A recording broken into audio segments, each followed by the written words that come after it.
This episode is supported by HireReady, a simple tool that helps job seekers polish resumes, cover letters, LinkedIn bios, and professional emails. Mwadzuka bwanji aMalawi anzanga kwina kulikonse kumene mukutimvera. Lelonso ndilina tsiku pa 1 June kummawa nthawi ndi 20 minutes past 6 kuchokeranso konkuno ku Yawo National. Langa dzina ndine brother Sallo, chizukulu original cha anganga apiasi kuchokeratu mboma la Mangochi. Anthu otilemekeza, kutikonda ndi kutinyadira amangoti kuswa kutemanya kutusula kugagada. Lelonso choyambirira timuyamike Allah pofika pa 1 June. Sima chance, sikulemera, mphamvu, chuma kapena china chilichonse koma chikondi cha Allah subhanahu wa ta'ala. Tikuyamikeni Allah kummawa kuno, titetezeni, tipangiseni tsiku lathu kukhala labwino ngati mmene masiku onse zimakhalira. Komanso tikupempheni Allah kuti abale athu amene akuvutika ndi matenda osiyanasiyana, amene agonekedwa mzipatala, m'manyumba, m'makukamu, achizeni, akukhuzeni ndi dzanja lanu. Allah timakunyadirani kamba kazabwino zimene mmatichitira tsiku ndi tsiku. Choncho tikupempheni maservice alelo mmene takambira kuti athandizeni abale athu amene akusowa ntchito, abale athu amene akuvutika mdziko lino la South Africa malingana ndi situation mmene ilili, ena akupangidwa chipongwe, ena kumenyedwa. Komanso abale athu amene akuvutika mzintchito, maiko ndi kwina kulikonse, Allah apaseni mtendere kwina kulikonse kumene ali. Kummawa kuno mosataya nthawi ndabwera ndithu kuti tikambirane nkhani imodzi. Lelo ndikamba nkhani imodzi yokha malingana ndi nthawi. aMalawi kulikonse kumene mukutimvera pano pa Yawo National, timayankhulira mtundu, the whole nation ya Malawi kwina kulikonse kumene amapezeka m'Malawi. aMalawi 22 million amene ali achiMalawi, ma citizen enieni timayankhulira pano, posayang'ana kuti umapemphera kuti, ndi mtundu wanji, umapanga chani, uli ndi chani, udindo wako ndi chani, kaya ndiwe ndani. Pano timangoyankhula ngati one nation, kulankhula ngati mmene Allah subhanahu wa ta'ala akapangira judgment, the day of judgment, tsiku la chiweruzo. Sazayang'ana kulemera kwanu, sazayang'ana mphamvu, malipiro, kaya udindo, chuma, kukongola, whatever you. Mulungu akangoweruza malinga ndi zichito zako. Chimodzimodzi pano pa Yawo National tikamayankhula ife kuno tilibe chipani china chilichonse, sitimira chipembedzo, mtundu, chiyankhulo, kaya mphamvu, chuma, manyawira tilibe. aMalawi ndiyamike kwambiri kwa amene mundibwereke khutu, komanso ndikanakonda kwambiri kuti uthengawu mufalise pena paliponse, because ine ndilibe chipani, ine ndimayimira aMalawi. Choncho mosataya nthawi, nayi nkhani ndakutengerani lero pa 1 June 2026. aMalawi kwina kulikonse kumene muli, uthengawu mukupemphani, mukugwadirani. Ine ngati brother Sallo, mwana wang'ono kwambiri amene ndimayankhulira aMalawi, ndikufuna kuti uthengawu mupitise ku government imene ili panopo ikupanga raid kapena kuti ikulamulira dziko la Malawi, government ya Apita Muthalika, government imene ikuyendesedwa ndi amkulukuta moyo, kuti tinawasankha Apita Muthalika cholinga choti azititeteza mavuto osiyanasiyana. Lelo ndabwera pano kuti ndiyankhule ngati Malawi. Ndili omva chisoni kwambiri pomafika pa lelo pa 1 June pamene aMalawi ambiri ku South Africa tikuvutika makamaka situation imene ilili. Koma tikayang'ana Boma, palibe chilichonse chimene chikuchitika chosonyeza kuti akufuna kuombola mtundu wa aMalawi, chosonyeza kuti akufuna kuombola nzika za chiMalawi zimene pakali panopo zaphinjidwa, zimene pakali panopo zili m'mavuto, zimene pakali panopo alibe mtengo wogwira. aMalawi omvera, zinthu sizili bwino kwa anthu ena zili bwino. Ngati government, anduna, amayiko, ntchito yanu ndi chani? Ndizomvetsa chisoni kuti mmene zinayambira zoti anthu akumenyedwa, anthu akukhapidwa, anthu akulandidwa katundu mu South Africa muno, palibe nduna iliyonse ya boma la DPP kapena ya boma la Malawi imene inabwera kuno ku South Africa ndikuzakhala ndikuzalimbisa mtima aMalawi guys, tiyankhule ife timangoswa, take it or leave it. Simayimira chipani koma timayimira kuteteza miyoyo ya Malawi. This is not true. And kumawa kuno ndili munthu wodandaula kwambiri komanso ndili munthu wokwiya kwambiri ndi nkhalidwe kumene ukuchita chipani cha DPP, boma la DPP. Oh yes, ndikuyankhula izi molimba mtima mosaopa china chilichonse ngati amene mayankhulira Malawi. Sizoona kuti lero lino kumafikana kuti this is 3 weeks nanga si 2 weeks and a half chiyambire nizomenya aMalawi akuvutika, mwatumiza anthu in plan kuti azilembana mayina. Are you really serious? Government ya Thundu kutumiza basi kutumiza zoti anthu azingolembana mayina, ali anthu ali pa mavuto. Are you really serious? Inu mungamalembe anthu mayina mukudziwa kuti zimene mukupangazo ndi fake news. Inu mukanakhala ndinu anthu achisoni aboma la Malawi amene mukupanga read dzikoli la Malawi ngati president apita muthalika komanso ngati nduna za DPP. Bwezi mutafika pano pa South Africa ndikufika kwa Zulu Natal muone aMalawi mmene akuvutikira. You can't say that anthu azilembana mayina mukudziwa kuti mabasi kulibe. Inu bwera nini mabasi anthu abwera. Simungalembe mayina anthu ali mavuto. Are you really serious? You want to tell me kuti anthu ali mavuto akufuna kupita ku Malawi, anthu afuna kuomboka, mukauza kuti chabwino sima ikubwera. Instead kuti mubwerese sima yapambala anthu azija. This is not right and this is nonsense. Langa dzina ndine brother Sallo and I'm really tired. Last week inatulusa audio yopempha boma la DPP, boma la nkulukuta moyo kuti tumizani mabasi anthu akuvutika. Tumizani mabasi. Ai ine ngati brother Sallo kulandira ma message osiyana tsiku lina lililonse. Munatenga nkhani yolemba na mabasi kwa pasa anthu amene sali anthu achilungamo. aMalawi akufuna kupita kwawo ku Malawi malinga situation imene ali komanso kuopa kuti kodi kutsogolo kuzikhala bwanji. Inu ngati boma ndi ntchito yanu imene nakusankhirana kuti muziteteza aMalawi. Misonkho imene mukudyayo ndi aMalawi. Inu ngati boma ngati anduna oyang'ana dziko, what are you doing on this time until now 3 weeks? And mukumatuma anyamata anu osasamba ma social media ndikumauza anthu kuti azilembana mayina, ndikumauza kuti mabasi abwera 27. Where is the bus coming from? Mabasi ali kuti. Inu ngati nduna, inu ngati boma la DPP, inu ngati anthu ha DPP, ma minister DPP, munayenera kupita pa TV ndikukauza aMalawi kuti ine ngati minister, mwa minister mmozi nkubwera ku South Africa kuno kuti ine ndikubwera kwa Zulu Natal tsiku lakuti amene akufuna kupita ulendo, tiye ndikakomana kwakuti.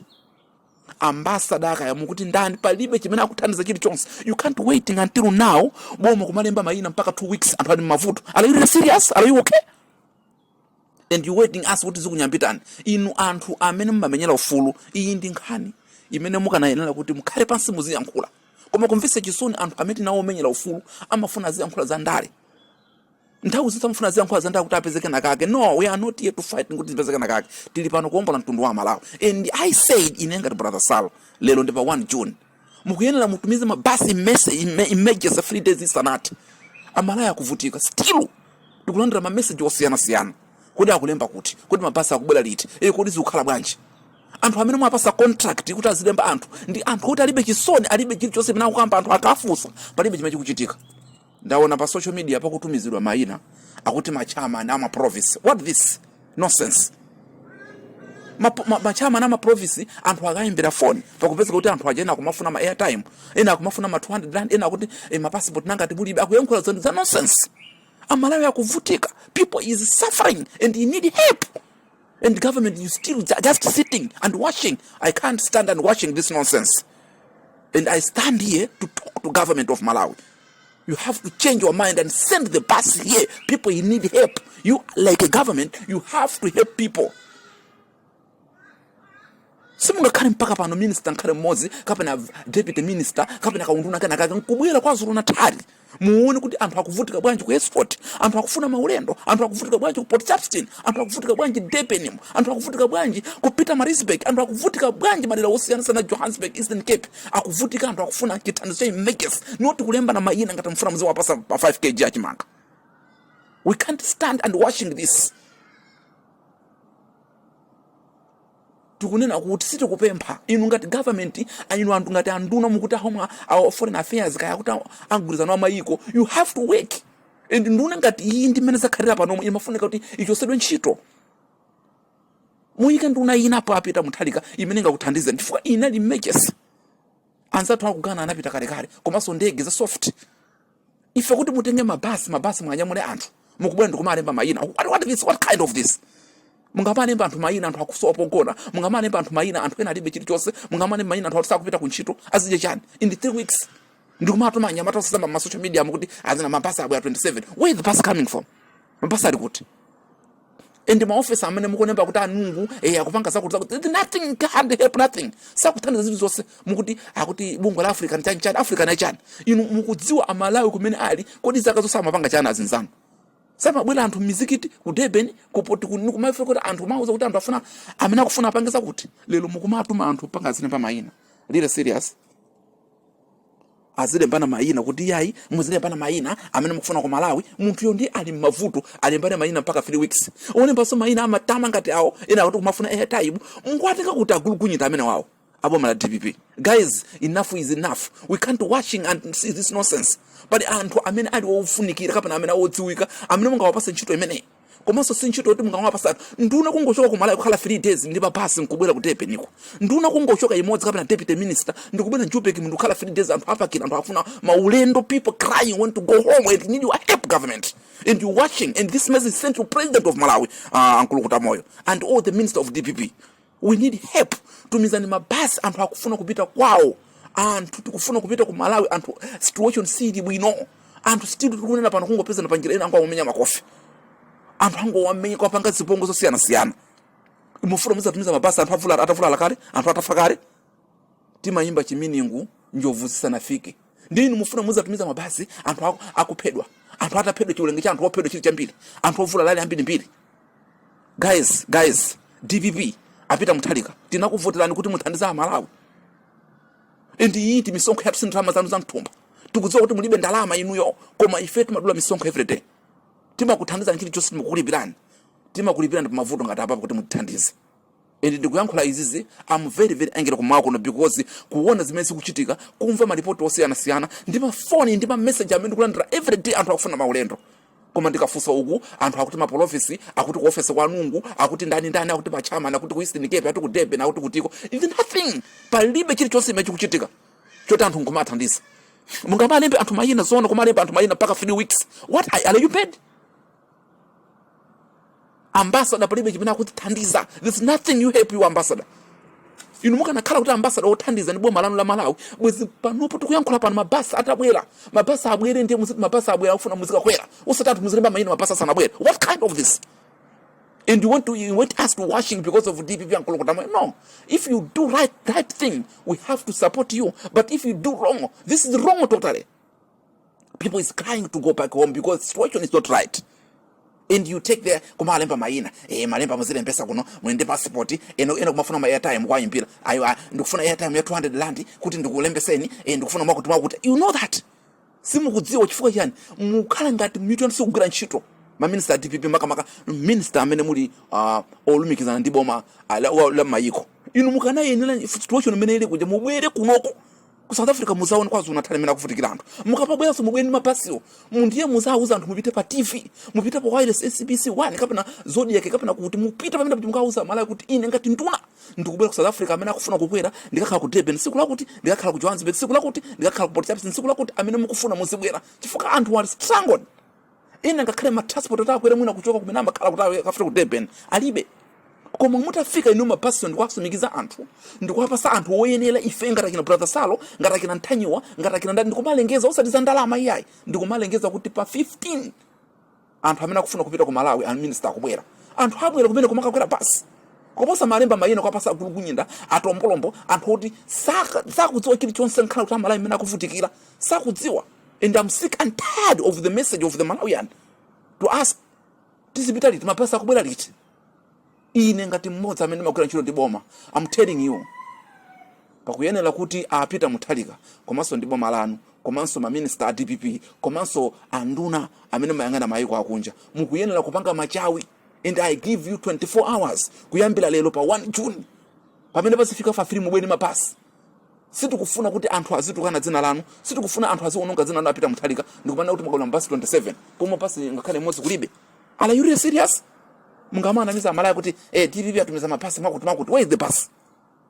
And mungamakhala keep quiet inu ngati anduna usapanga chili chonse aMalawi akuvutika simungatengere chisanzo anzana akugana ngakhale kuyankhula zomveka ngakhale kuti mubwene ngati minister mubwene muzapepese anthu anu kapita muzatondose anthu anu kukanika koma mufuna muzatenga mitembo lire serious no enough is enough.